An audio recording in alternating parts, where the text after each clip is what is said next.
Welcome to the show, and I'm your host, Kaye Liautaud. You know, I took the subway here today, and I was greeted with my first ever Showtime performance since COVID. And it's kind of hard for me to believe that when I can think back on that whole coronavirus pandemic, there was barely anybody riding the subways. The best part was that there was no Showtime.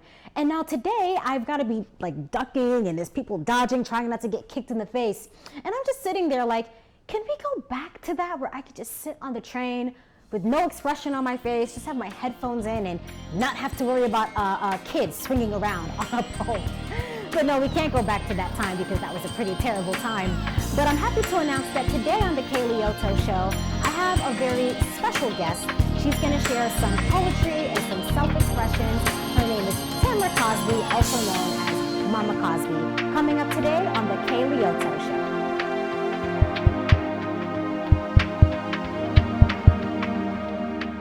Coming up, I have a very special guest. She is a beautifully expressive young woman from Southside Jamaica, Queens, here to share some of her poetry and the stories behind the poems. Please welcome Miss Tamra Cosby, aka Mama Cosby. Welcome, welcome. Hey. How you feeling today? I'm feeling great. Thank you for having me. Absolutely, it's great to have you. So Tamra, aka Mama Cosby, please tell everyone, why do they call you Mama Cosby? Well, I came up with the name, but people, whenever they hear it, they're like, oh, okay, I like that. That's very different. And so I say Mama because growing up, the friend group I had, they would be like, oh, you're like the grandma of the group, or like, you have an old soul. So why is that? That's just who I am naturally. I don't really know how to explain it. I just have an old soul. I like a lot of old things. The way I love is very nurturing, like a mother or a grandmother. And then Cosby is my actual last name. So, yeah. Did they ever call you the Cosby kid growing up, or Huxtable? Yeah, they always ask me, oh, Cosby like Bill? You related to Bill Cosby? And are you a Cosby kid and stuff like that? I'm not surprised to hear that. I want you to tell everyone, why poetry? What is it about poetry that allows you to be so self-expressive through your words and how you speak? I say poetry because there's no limits. There's no restrictions. You're free to express how you want to. When speaking, like just speaking about something may be a little difficult for me, or used to be, and poetry is it's easy for me. Can you tell us a little bit about how it feels when you perform your poetry in front of a live audience? How does that feel for you? At first it felt like weird, and I'd just be like, I'm good with just writing and you could just read what I say, but performing in a live audience, it's very inspiring, because whatever I'm saying, somebody may come up to me at the end and be like, oh, I felt that, or I could relate to that, and thank you for sharing that. And just being able to like sometimes see people's faces, even though sometimes I don't really look at people's faces. Right, the bright stage lights. Yeah. They don't really get to you don't get to see them, but they're definitely watching you. Yeah. So I know when I went to see you perform, I believe the piece was called Introspective? Yes. Is that it? Introspective, got it. There were some very heavy feelings in that poem, and I wanted to know which part of that poem weighed on you the most? Why was it so heavy for you? I would say the parts about, actually it's a tie between like the parts with like the men who assaulted me, and like the kind of like letter, that miniature letter that I like wrote to them, but not actually to them, and in regards to like the words that my sister said to me. I mean, I think it's okay that you have both of those topics in your poem, right? That might speak to you the most, because trauma is trauma. You can't really measure sometimes what's worse, what's not so bad. You know, pain is pain. But can you tell us a little bit about the story behind those two parts of your poetry and why you decided to put it out there? I would say the story behind the miniature letters to the men who assaulted me is just like, it's in a nutshell what took place. Like, it's not every specific detail, but the first one was with a guy that I met in college, and we like bonded real close, and I felt safe with him to a point where I didn't. And he made me uncomfortable because it's just like, okay, just because we connected doesn't mean you have access to me. I remember that part, yes. And the other ones, there's like, the first time I was assaulted when I was 15. I'm so sorry. It's okay. In Harlem, and then I met this guy off of Facebook, and that's the thing, I was getting in trouble meeting guys off Facebook, and the I thought it was dangers of just, social media, right? yeah. And then I thought I was just supposed to be hanging out with the guy, but his friend came along, and so I said, now Ty thinks it's his turn.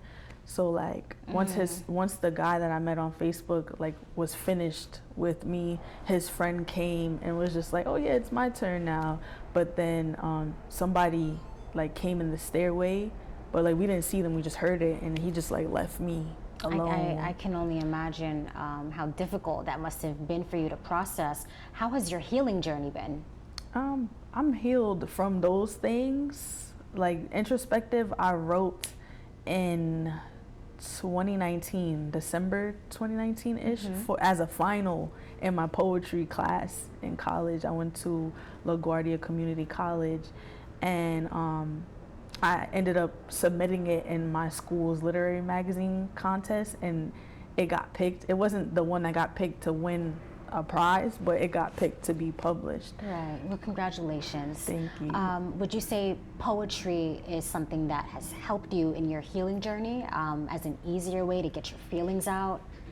I would say yes, because when I would talk about it to like family or certain people, they wouldn't understand me, or they would judge me. And when I would write poetry, I'm on the page, and it's like the page can't speak back to me and be like, oh, you're this, you're that. Yeah, definitely. You also mentioned a sibling in your poetry. Is that the only sibling that you have, or do you have others? No, I have others. I mentioned them in the poem too. How many siblings you got? I have like 8. 8? Yeah. And you're the oldest, the youngest, the middle? You're the youngest. Oh, you're the baby. Yeah. Okay. Well, Tamra, it's been a pleasure having you on the show. I really appreciate your vulnerability and your honesty. Is there anything else that you'd like to tell someone in the audience who might be struggling with similar battles? Anything that could help them get through their day and the traumas that they're dealing with? That you are not alone, to not stay isolated, drowning in your silence. Speak up. Find community, or community will find you. You are an overcomer. Just because you're going through this right now, you will heal. And when you come on the outside, on the other side of all the pain and all the hurt, you will look back and you might even laugh at it. You might say, wow, this happened, but it's not my story. It's not my end. It may be the beginning. And God loves you, and He has you. He will keep you. Thank you so much, Miss Mama Cosby. It was a pleasure having you today. But that's not all. I've got a little bit more and some coming up on Kaye Liautaud. Mama Cosby is going to perform her poem, Introspective, for us. So stay tuned. Once again, please welcome Mama Cosby with Introspective.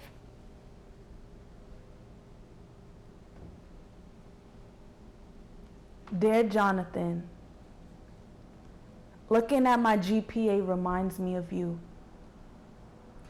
I am reminded of the paralyzing pain. Swollen pussy.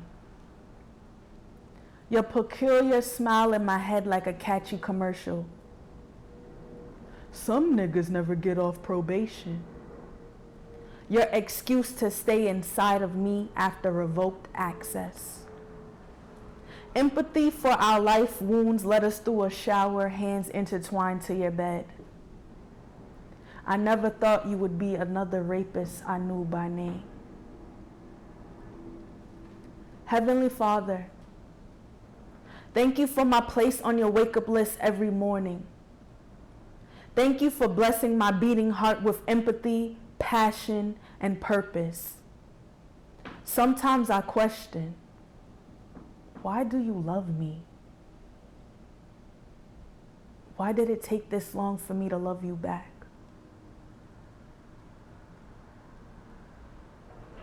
If it wasn't for this Me Too movement, I would laugh at you.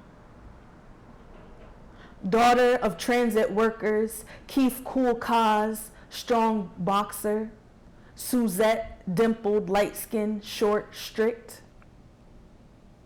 If I knew about your father's other kids, you wouldn't be here.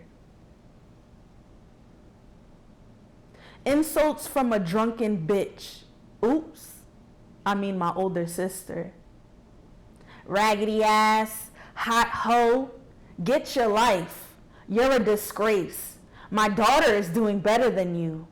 I really used to love you. You burning. Go back to the projects with your mom. The youngest of 8. Felicia, Kiki, Shanisha, Sean, Shannon, Kiana, Indira. The youngest of 2. Richard, feeling like an only child of 8 siblings. Matthew, Sheldon, Ty, Faison. You know you can't tell her about me. You know that, right? That's all you can say. I lied about my age. You got a train ran on you in the Bronx. I was drugged. Get up. If you had told me you were raped, I would have stopped. Dear Sheldon, I barely knew you. We met on Facebook. I wanted to sleep. You pulled me up, tugged my pants. Did I ask for this? I wanted to sleep. Now your friend thinks it's his turn. Footsteps come our way. Ty leaves me alone. I wander to the exit, find my way. Father God, high school was hell. I needed you more than unwanted male attention, more than the sweet and sour lies I believed. I needed your words, your genuine touch, to call your name instead of moaning theirs. At 15, Minnie Mouse tattooed on my right thigh, small metal balls on the tip of my tongue like a python's eyes. Tongue piercings are for freaks, hoes, thoughts. You can't come out with me with that in your mouth. I dreamed of Sweet 16, a beautiful cotton candy pink dress, pictures with my friends, dancing our feet blue. Anesthesia burns my left arm. Light beams drift to black. R.I.P. baby. Wanton soul, rebellious, honor student. You don't have a life. You look miserable. I was. Suicidal, broken-hearted girl, too weak for cutting. Pills with the most milligrams washed down with white wine. If only my teen years were filled with sleepovers and dance classes. Grown boys used to reside here. The devil works to dim my light. Kason, Benny. Have you ever seen? One hand fights and the other guards his weight to pin her down. You gave me hope. Can I give you some? Romans 8:28. Mark 9:23, Matthew 6:33. College, a never-ending dream during a living nightmare. It became my reality after 2 long years. Desperation drove me to places I never wanted to explore. New Jersey, an Amsterdam wild night, in between her legs she rides my face. Harlot in training, giving tricks thrills, watching my self-worth deteriorate. Came a long way from fighting in hallways, traumatic days, dazed and floating through life, misunderstood and misidentified. Years of tears. Came a long way from shaking my ass for money. I said what I said, don't look at me funny. Cityscapes. I can't talk about love or feel love unless it's God, family, and friends. Am I capable of loving? Will I ever love again? 2017, psychotic break, psychosis, psych ward. Anesthesia burns my left arm. Involuntarily transported. It's 4 a.m. I have 3 hours until I can leave my room. One day I will become what I want. A poet psychologist, carelessly soaring through life like a vibrant orange butterfly. No obstacles stop me. Flap my wings and smile. It's underneath me. Stomp out demons on my way to the light. Drag them in my hand. I won the fight.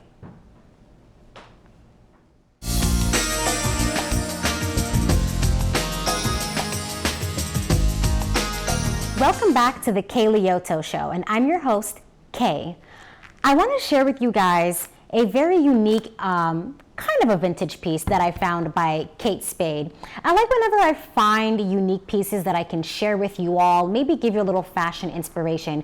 So it's a radio clutch bag, and I love that it's in a very pale turquoise color, and the radio looks like something that you'd find out of the 1950s.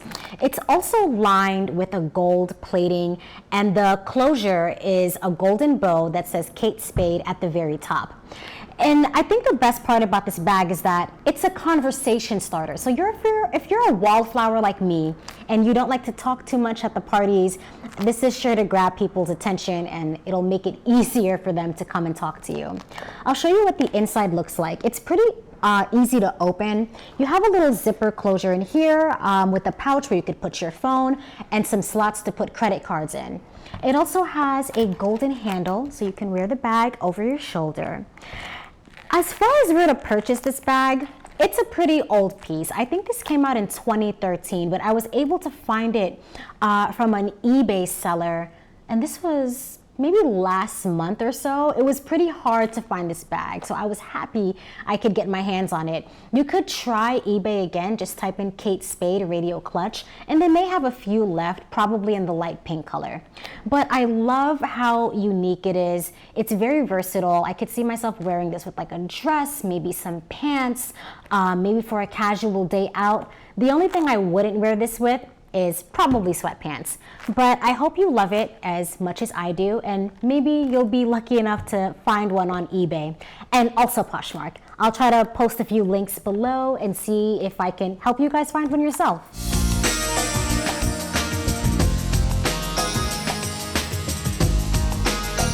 You know, ever so often I like to take a moment to myself at the end of my day and do a little self-reflection. And that could be reading a book or an inspirational quote that could uplift me. And today I'd like to share some of that inspiration with you. I encourage you all just to find something that you find valuable about yourself, whether it be your generosity or your tranquility. What is it about yourself that is your most valuable aspect that could uplift someone else?